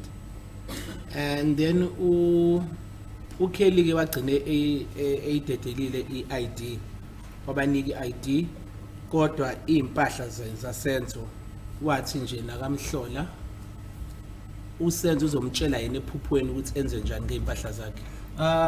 Kelly ended up releasing the ID, but pertaining the clothes or Senzo's clothes, she said never, she won't release or she won't give them the clothes. It would be Senzo himself who would tell her through a dream as to what to do regarding his clothes.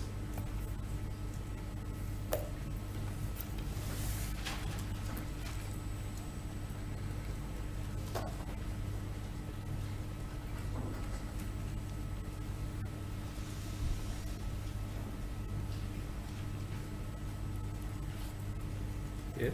Yes, you may proceed. From there sesitholile ke ID sahamba saya eGermiston. Yeah, I think it's Germiston mortuary to identify isidumbu kwakuyimina uStan uSifiso amaphoyisa ke lawa ayekhona noMandisa wafika. Okay. From there, we then went to Germiston mortuary to go and identify the body. It was myself, Sfiso Stan, the police officers. Mandisa also arrived.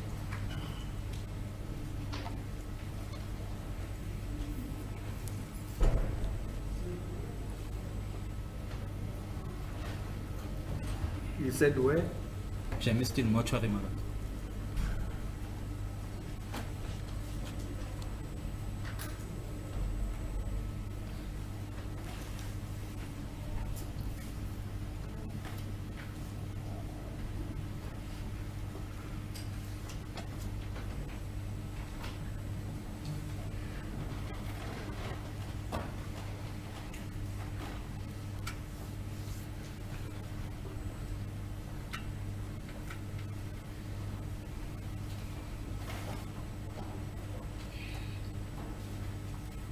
Yes. Yes, you may proceed. I base identify sona ke ilona bafika ke bamletha kusenzo sambona noMandisa wambona wase washo ukuthi uyena noStan wambona ukuthi washo ukuthi uyena. They brought Senzo's body. Upon arrival there, they brought Senzo's body. Mandisa saw him and said that it was him. Stan also saw him and identified him.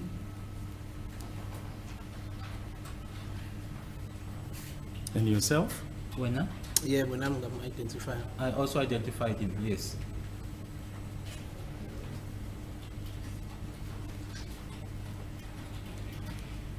Yes. Yes, you may proceed. And then I think ke lapho kwakuseqala ama process ke babenza kale ngala memorial service okunye ke abantu babefika bezongibona or sambe besiyo endlini yamanje simathe sehlala eKempton Park ngaleso sikhathi. From there, that's when the processes then started. There were memorial services that were being arranged, and people would come and see me. And at some point, also went to Mandisa's house. At the time, Mandisa was staying in Kempton Park. Yes. Can we then move over to the events of Wednesday? And just for record purposes, what was the date on the Wednesday? 29 October. 29 October.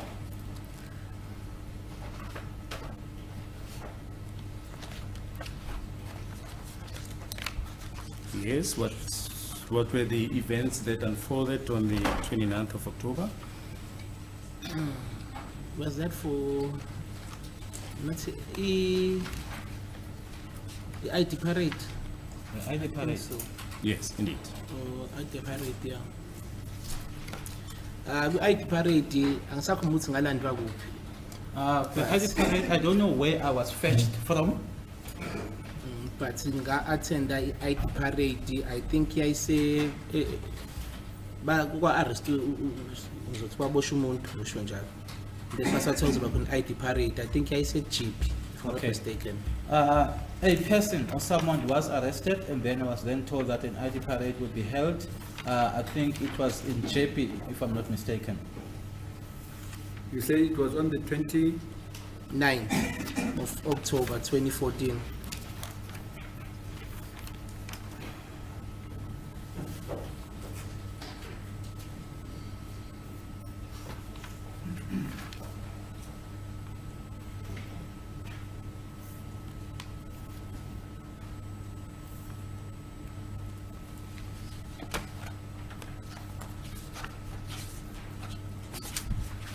Yeah.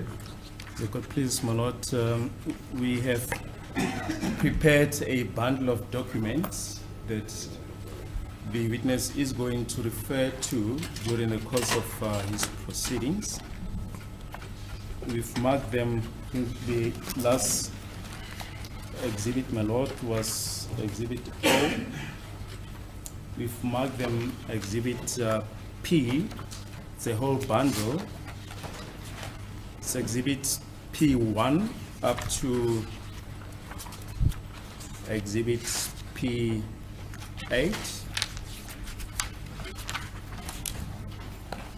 I beg leave to hand up my learned friends have also been provided with the same bundle.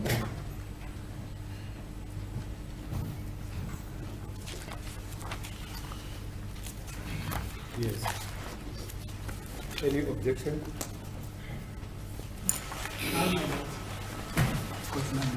Thank you, my lord. I have no objection. Thank you.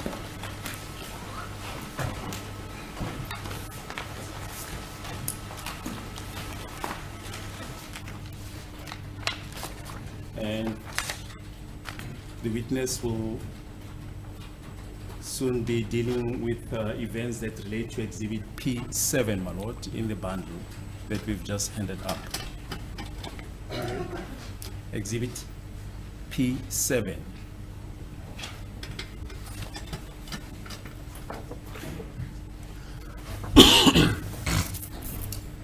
So we should have just numbered the pages. We'll just number them during the adjournment.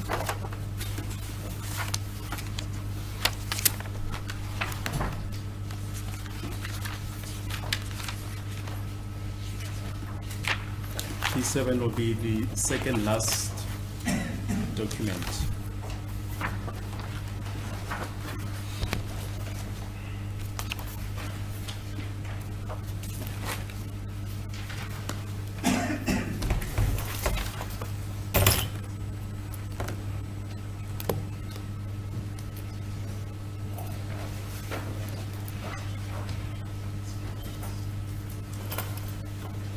On page 143. Is it on page 143? No, it's in this bundle that we've just handed out now. Sorry.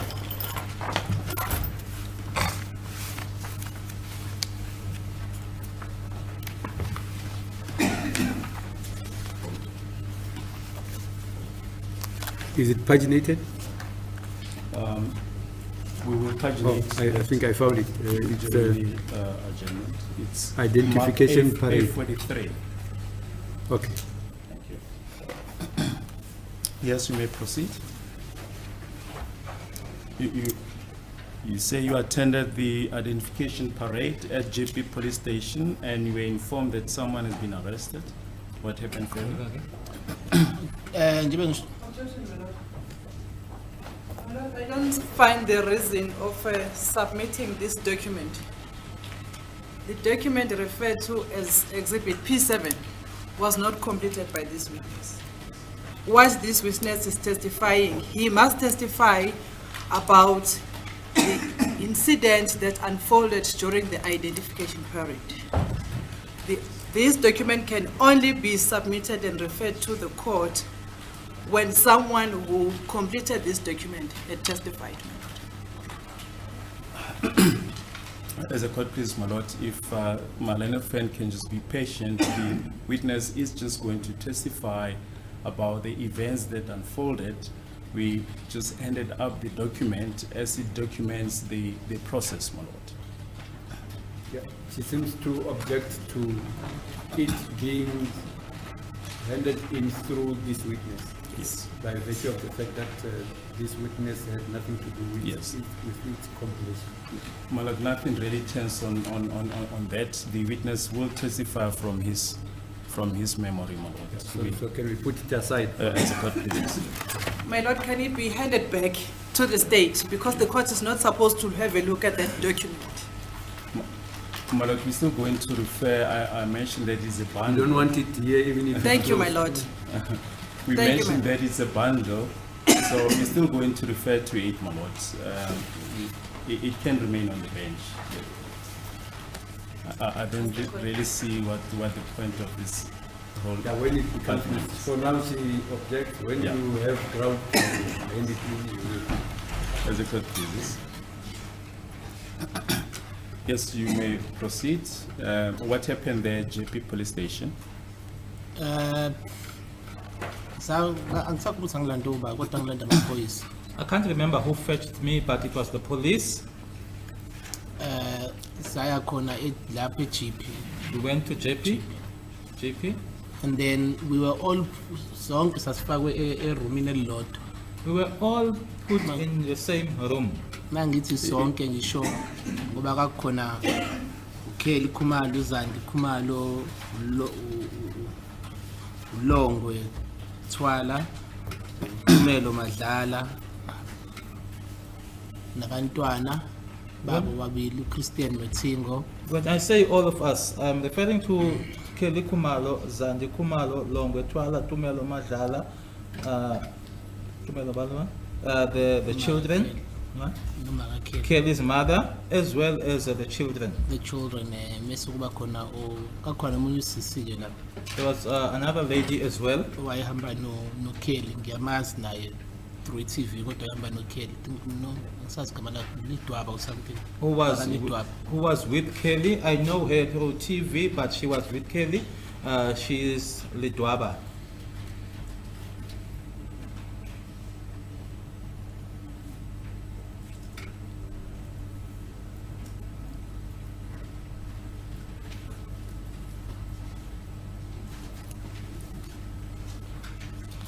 Were there any other people except the ones that you've mentioned Ngaphandle kwalaba ke obabalile babekhona abanye abantu who were in the house on the 26th of October 2014?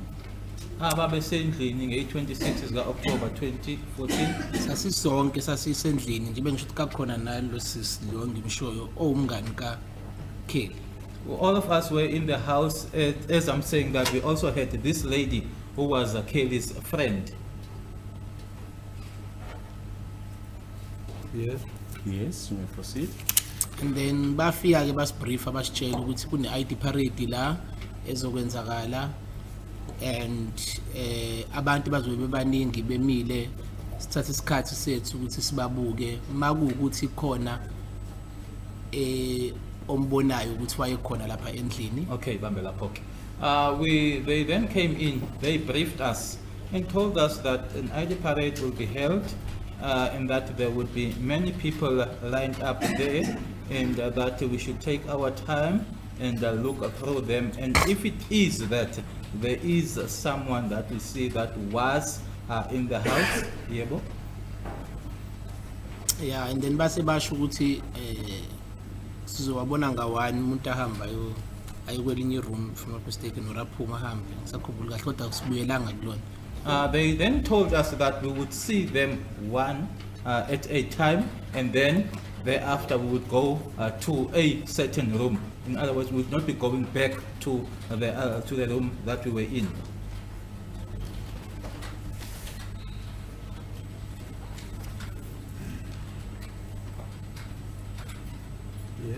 Yes. You may proceed. Saya ke khona lapha eroomini ke lelo room mina ke ngisho kusala mina ngagcine ngile lelo room We then went to that room, or let me not say we, I went to that particular room. and then ngababona bonke abantu I saw all the people that were there. ngangakhomba umuntu. I did not identify anyone.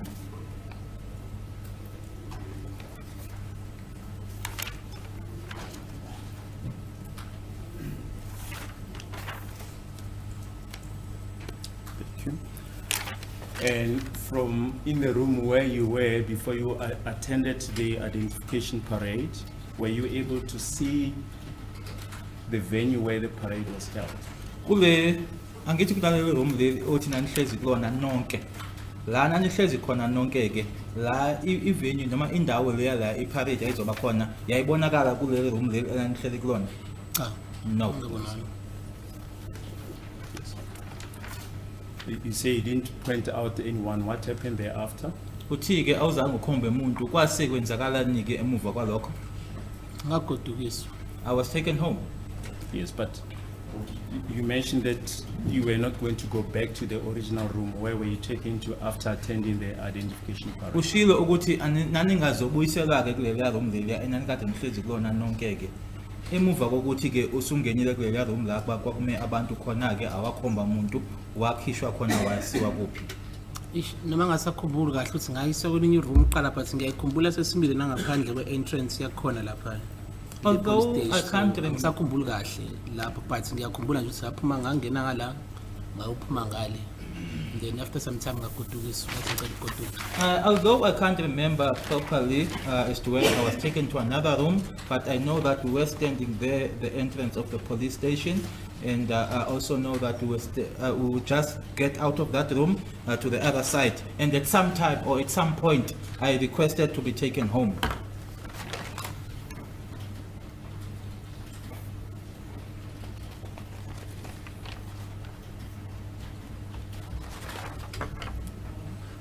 Yes. Yes. What happened thereafter? After the identification parade? Ngahamba. I left. Yes. Is it correct that thereafter the burial of Mr. Senzo Meyiwa then took place? Kuyiqiniswa ukuthi emuva kwalokho wasengcwatshwa ke uSenzo Meyiwa. Yep. Yes. Yes. Now, after that, were there any other events of importance that took place that pertain to this case? Emuva kwalokho ke khona yini noma khona yini okunye okwenzeka noma ezinye igame kwezenzeka ezibalekile